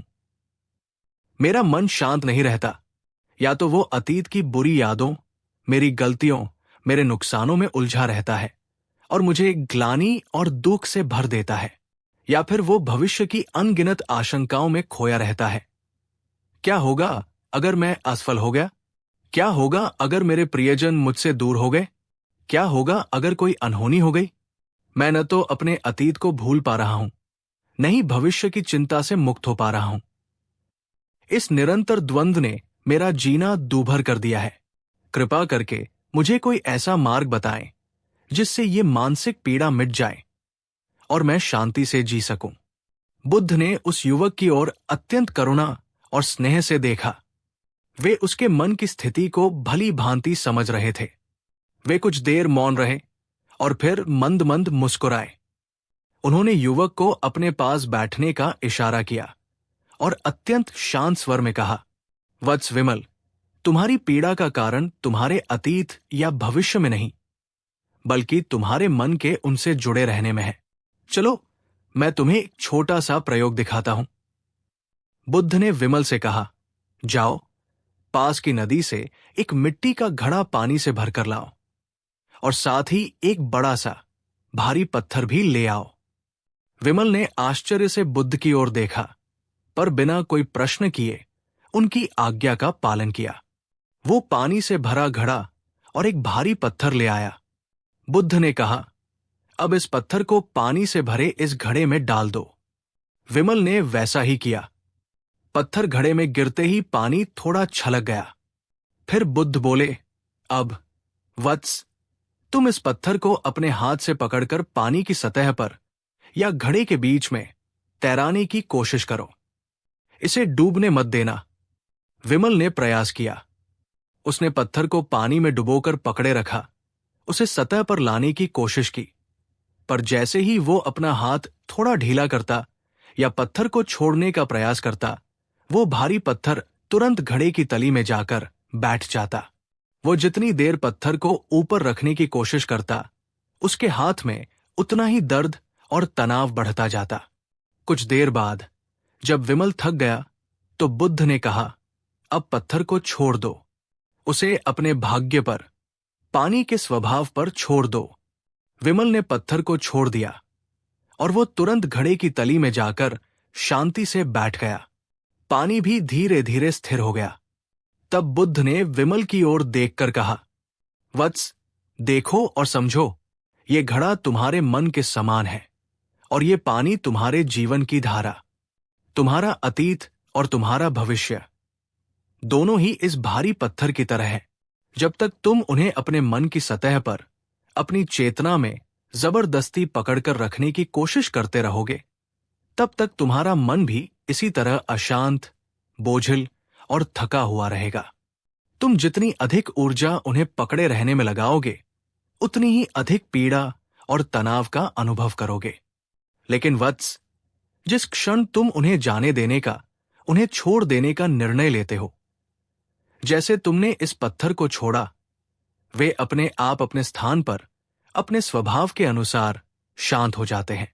अतीत अतीत में विलीन हो जाता है और भविष्य भविष्य की गोद में सुरक्षित रहता है। और तुम्हारा मन, वो इस घड़े के पानी की तरह पुनः हल्का, शांत और निर्मल हो जाता है। विमल बुद्ध के इस सरल से दृष्टांत से गहरे प्रभावित हुए। उन्हें अपनी समस्या का मूल कारण और उसका समाधान स्पष्ट रूप से दिखाई देने लगा था। बुद्ध ने हमें अतीत को जाने देने की शिक्षा क्यों दी? क्या इसका मतलब है कि हम अपने अनुभवों से सीखें ही नहीं? नहीं, बिल्कुल नहीं। बुद्ध ने बहुत ही सरल और गहन भाषा में समझाया। अतीत उस जल की धारा की तरह है जो एक बार बह चुकी, वो कभी लौटकर वापस नहीं आती। तुम चाहे कितनी भी कोशिश कर लो, उस बहे हुए पानी को वापस नहीं ला सकते। उसे पकड़कर रखने का प्रयास व्यर्थ है और पीड़ादायक भी। लेकिन क्या हम इसे वास्तव में छोड़ पाते हैं? हम में से कितने लोग हैं जो अपनी पुरानी गलतियों, अपने पुराने अपमानों, अपने टूटे हुए रिश्तों या अपने खोए हुए अवसरों की यादों को आज भी अपने सीने से लगाए घूमते हैं? हम बार बार उन्हीं घटनाओं को अपने मन में दोहराते हैं। काश ऐसा न हुआ होता, काश मैंने वैसा किया होता। ये काश का खेल हमें वर्तमान की खुशियों से वंचित कर देता है। मैं आपसे एक और सवाल पूछना चाहता हूं। पूरी ईमानदारी से जवाब दीजिएगा। क्या आपके जीवन में कोई ऐसा क्षण, कोई ऐसी घटना या कोई ऐसा व्यक्ति है जिसे आप आज भी अपने मन में बार बार याद करते हैं और जिससे आपको दुख, क्रोध या पछतावा महसूस होता है? अगर हां, और अगर आप आज इसी क्षण उस बोझ से मुक्त होने का पहला कदम उठाना चाहते हैं, तो नीचे कमेंट में लिखिए, हां, मैं आज उसे जाने देती हूं, मैं उसे छोड़ना चाहती हूं। यह सिर्फ एक वाक्य नहीं, यह आपके अवचेतन मन के लिए एक शक्तिशाली संदेश होगा। और अगर आप किसी ऐसे व्यक्ति को जानते हैं जो आज भी अपने अतीत के बोझ में दबा हुआ है, जो पुरानी बातों से बाहर नहीं निकल पा रहा, तो इस वीडियो को उनके साथ शेयर जरूर कीजिएगा। हो सकता है बुद्ध की ये वाणी उनके जीवन में भी शांति का मार्ग प्रशस्त कर दे। बुद्ध ये नहीं कहते कि अतीत को पूरी तरह भूल जाओ। वे कहते हैं, अतीत एक शिक्षक है, एक पाठशाला है, उसे जेल मत बनाओ। उससे जो सबक सीखने हैं उन्हें सीखो और फिर कृतज्ञता के साथ उसे विदा करके वर्तमान में पूरी ऊर्जा के साथ आगे बढ़ो। जब हम अतीत की घटनाओं से अपनी पहचान जोड़ लेते हैं, मैं असफल हूं क्योंकि मैं अतीत में असफल हुआ था, मैं दुखी हूं क्योंकि अतीत में मेरे साथ बुरा हुआ था, तब हम अपने वर्तमान और भविष्य को भी उसी रंग में रंग देते हैं। अतीत को जाने देने का अर्थ है उससे जुड़ी नकारात्मक भावनाओं और आत्म परिभाषाओं को जाने देना। अतीत का बोझ तो है ही, पर भविष्य की चिंता का जाल उससे भी कहीं अधिक व्यापक और सूक्ष्म होता है। भविष्य एक ऐसा कोरा कागज है जिस पर हम कुछ भी लिख सकते हैं, पर हम अक्सर क्या करते हैं? हम उस पर अपनी कल्पनाओं की, अपने डरों की, अपनी आशंकाओं की काली स्याही से भयानक चित्र बना देते हैं। क्या होगा अगर मुझे वो नौकरी नहीं मिली तो? क्या होगा अगर मैं इस परीक्षा में फेल हो गया तो? क्या होगा अगर वो व्यक्ति मुझे छोड़कर चला गया तो? क्या होगा अगर मैं बीमार पड़ गया तो? ये क्या होगा अगर वाले विचार हमारे मन में एक अंतहीन चक्रव्यूह रच देते हैं जिसमें हम उलझकर रह जाते हैं। लेकिन बुद्ध की शिक्षा यहां भी अत्यंत स्पष्ट और क्रांतिकारी है।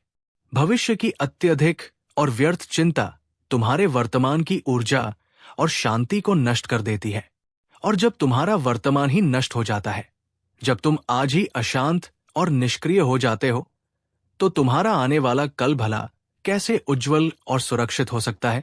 इसे एक सरल कहानी से समझते हैं। एक बार दो किसान थे जिनके खेत पास पास थे। पहला किसान चिंतामणि हर दिन सुबह उठते ही आकाश की ओर देखता और ये सोचकर चिंतित हो जाता, आज बारिश होगी या नहीं? अगर नहीं हुई तो मेरी फसल सूख जाएगी, अगर ज्यादा हो गई तो बाढ़ आ जाएगी, अगर ओले पड़ गए तो सब बर्बाद हो जाएगा। उसकी सारी ऊर्जा, उसका सारा ध्यान, उसकी सारी मेहनत इसी चिंता में घुल जाती थी। वो ठीक से काम भी नहीं कर पाता था और हमेशा तनाव में रहता था। दूसरा किसान था कर्मयोगी। वो भी सुबह उठता, आकाश को देखता, पर वो सोचता, आज का दिन मिला है, आज मैं अपना सबसे अच्छा काम करूंगा। मैं अपने खेत को तैयार करूंगा, समय पर बीज बोऊंगा, खरपतवार निकालूंगा और जितनी मेहनत मुझसे हो सकती है उतनी करूंगा। बाकी प्रकृति के हाथ में है। वो भविष्य की चिंता में अपनी वर्तमान की शक्ति को व्यर्थ नहीं गंवाता था। नतीजा क्या हुआ आप अंदाजा लगा सकते हैं। जिस साल अच्छी बारिश हुई, दोनों की फसल अच्छी हुई, पर कर्मयोगी अधिक प्रसन्न और संतुष्ट था क्योंकि उसने अपने हिस्से का काम पूरी निष्ठा से किया था। चिंतामणि तब भी चिंतित था कि कहीं फसल को कोई नुकसान न हो जाए। और जिस साल बारिश कम हुई, दोनों की फसल प्रभावित हुई। पर कर्मयोगी ने हिम्मत नहीं हारी। उसने पानी बचाने के नए तरीके सोचे और जो भी थोड़ी बहुत फसल हुई उसमें संतोष किया। चिंतामणि पूरी तरह टूट गया क्योंकि उसकी चिंताएं सच साबित हो गई थी और उसने पहले से ही हार मान ली थी। बुद्ध कहते हैं, भविष्य अज्ञात है और अज्ञात का भय स्वाभाविक है, पर उस भय को अपने वर्तमान पर हावी मत होने दो। तुम्हारा भविष्य तुम्हारे आज के विचारों, आज के शब्दों और आज के कर्मों से ही आकार लेता है। यदि तुम्हारा आज सजग, संतुलित और कर्मठ है तो तुम्हारा कल भी स्वतः ही बेहतर होगा। तो अगर अतीत को जाने देना है और भविष्य की चिंता नहीं करनी है तो फिर जीना कहाँ है? बुद्ध का उत्तर एक ही है और वही परम सत्य है। वर्तमान क्षण में अतीत एक स्मृति है, भविष्य एक कल्पना। जीवन केवल वर्तमान क्षण में ही घटित होता है। जो व्यक्ति वर्तमान में पूरी सजगता और होश के साथ जीता है वही सच्चे अर्थों में मुक्त और आनंदित होता है। जरा एक पल रुककर सोचिए, आप अभी इसी क्षण ये वीडियो देख रहे हैं, मेरी आवाज सुन रहे हैं, आपकी सांसें चल रही है, बिना आपके किसी प्रयास के आपके हृदय की धड़कन चल रही है, एक लय में आपके चारों ओर जीवन स्पंदित हो रहा है। तो क्या ये एक चमत्कार नहीं है? क्या ये क्षण अपने आप में पूर्ण और अद्भुत नहीं है? हम अक्सर बड़े बड़े चमत्कारों की तलाश में रहते हैं, पर जीवन का सबसे बड़ा चमत्कार तो हर क्षण हमारे साथ घटित हो रहा है। हमारा जीवित होना, हमारा अनुभव करना, हमारा महसूस करना। पर हम उसे देख नहीं पाते क्योंकि हमारा मन या तो अतीत के खंडहरों में भटक रहा होता है या भविष्य के हवाई किलों में। चलिए मेरे साथ एक छोटा सा पर बहुत शक्तिशाली प्रयोग करते हैं। अभी इसी समय जहां भी आप हैं, जैसे भी आप हैं, बस एक मिनट के लिए अपनी आंखें बंद कर लीजिए। अपना सारा ध्यान अपनी आती जाती श्वास पर ले आएं। महसूस करें कैसे हवा आपके नथुनों से अंदर जा रही है और कैसे बाहर आ रही है। किसी भी विचार को पकड़े नहीं, न अतीत की कोई बात सोचें, न भविष्य की कोई चिंता। बस इस क्षण में अपनी श्वास के साथ रहें। कैसा लगा? क्या आपके मन में थोड़ी सी भी शांति, थोड़ी सी भी स्थिरता का अनुभव हुआ? अगर हां, तो नीचे कमेंट में जरूर लिखना, मैं अब में जी रहा हूं या आई एम प्रेजेंट। ये आपके लिए एक अनुस्मारक होगा। वर्तमान में जीने का अर्थ आलसी होना या भविष्य की योजना न बनाना नहीं है। इसका अर्थ है जो भी कार्य आप इस क्षण में कर रहे हैं उसे पूरी एकाग्रता, पूरे होश और पूरे आनंद के साथ करना, बिना अतीत के पछतावे या भविष्य की चिंता के।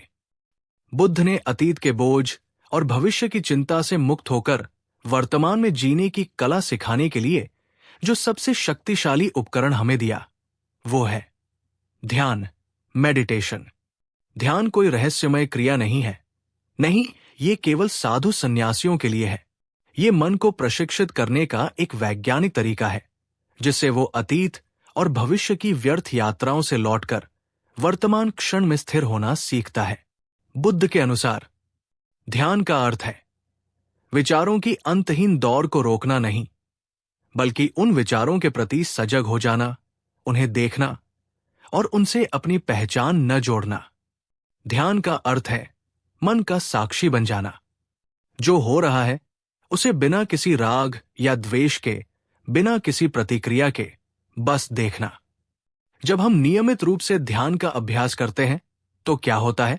हमारा मन शांत होता है, विचारों की गति धीमी पड़ती है और मन में एक स्थिरता आती है। हमारी सजगता बढ़ती है। हम अपने विचारों और भावनाओं के प्रति अधिक जागरूक होते हैं और उन्हें नियंत्रित करना सीखते हैं। हमारा अतीत से मोह कम होता है।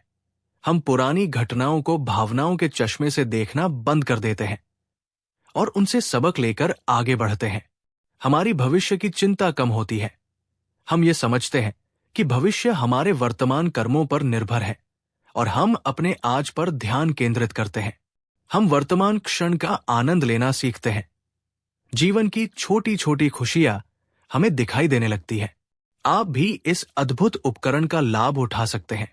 प्रतिदिन सुबह उठकर या रात को सोने से पहले बस 10 से 15 मिनट शांत स्थान पर बैठकर अपनी आंखें बंद करें और अपनी सांसों पर ध्यान केंद्रित करें।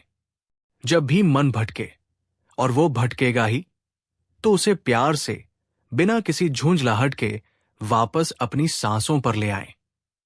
ये सरल सा अभ्यास यदि निरंतरता से किया जाए तो आपके जीवन में क्रांति ला सकता है। यह आपको अतीत के पछतावे और भविष्य की चिंता से धीरे धीरे पर निश्चित रूप से मुक्त कर देगा। बुद्ध के जीवन की सभी शिक्षाओं का सार एक ही था, दुख से मुक्ति। और ये मुक्ति कहीं बाहर नहीं, किसी स्वर्ग में नहीं, बल्कि हमारे अपने मन के रूपांतरण में है। अपने महापरिनिर्वाण से पहले बुद्ध ने अपने शिष्यों को जो अंतिम और सबसे महत्वपूर्ण उपदेश दिया वो था, अप दीपो भव, अर्थात स्वयं अपने दीपक बनो। अपनी मुक्ति के लिए किसी और पर निर्भर मत रहो। अपने भीतर की प्रज्ञा की रोशनी से स्वयं अपना मार्ग प्रकाशित करो। और ये आंतरिक दीपक कब जलता है? ये तभी जलता है जब हम अतीत के अंधकारमय सायों और भविष्य की धूमिल परछाइयों से मुक्त होकर वर्तमान क्षण के सूर्य के नीचे पूरी तरह खड़े होते हैं। इसका मतलब है, मुक्ति कोई ऐसी चीज नहीं है जो मृत्यु के बाद मिलेगी। मुक्ति कोई ऐसी अवस्था नहीं है जिसके लिए बरसों की कठोर तपस्या करनी पड़े। मुक्ति एक चुनाव है जो हम हर क्षण कर सकते हैं। जिस क्षण हम अतीत को जाने देने का और भविष्य की चिंता न करने का दृढ़ निश्चय करते हैं, उसी क्षण हम मुक्ति का, शांति का और सच्चे आनंद का अनुभव करना शुरू कर देते हैं। अंत में एक प्रश्न सीधा आपके हृदय से। दोस्तों, कल्पना कीजिए, अगर आज इसी समय स्वयं भगवान बुद्ध आपके समक्ष प्रकट हों, अपनी उसी करुणा भरी मुस्कान के साथ, और वे आपसे केवल एक प्रश्न पूछें, वत्स, क्या तुम आज इसी पल अपने अतीत के सभी बोझों को, अपने भविष्य की सभी चिंताओं को मेरे चरणों में समर्पित करके एक पूर्णतः मुक्त, पूर्णतः वर्तमान और पूर्णतः आनंदमय जीवन जीने का संकल्प ले सकते हो? तो आपका जवाब क्या होगा? जो भी आपका सच्चा जवाब हो, उसे नीचे कमेंट में जरूर बताइएगा। ये आपके अपने साथ एक वादा होगा। मेरे प्यारे साथियों, अगर बुद्ध की ये गहन शिक्षा, ये जीवन बदलने वाला संदेश आपके हृदय को छू पाया हो, अगर आपको लगा हो कि इससे आपके जीवन में थोड़ी भी शांति या एक नई दिशा मिल सकती है, तो इस वीडियो को अपना स्नेह देते हुए इसे लाइक जरूर करें। आपका एक लाइक हमें और ऐसी ही आत्मा को शांति देने वाली कहानियां और शिक्षाएं आप तक लाने की असीम प्रेरणा देता है। इस ज्ञान के प्रकाश को और फैलाएं। इसे अपने उन दोस्तों, अपने परिवारजनों और हर उस व्यक्ति के साथ शेयर करें जो आज भी अतीत के सायों में या भविष्य की चिंताओं के जाल में फंसा हुआ महसूस कर रहा हो। आपकी एक छोटी सी शेयरिंग किसी के जीवन में बड़ा बदलाव ला सकती है। और हां, नीचे कमेंट करके हमें यह जरूर बताएं कि आप आज से अपने जीवन में क्या छोड़ना चाहते हैं। अपने अतीत का कोई विशेष बोझ या अपने भविष्य की कोई विशेष चिंता, या आप वर्तमान में जीने के लिए कौन सा कदम उठाने वाले हैं? आपके विचार हमारे लिए बहुमूल्य हैं। और अगर आपने हमारे इस आत्मिक परिवार का हिस्सा बनने का निर्णय अभी तक नहीं लिया है, तो कृपया चैनल को अभी सब्सक्राइब कर लीजिए और साथ में बनी उस छोटी सी घंटी को भी प्रेम से दबा दीजिए।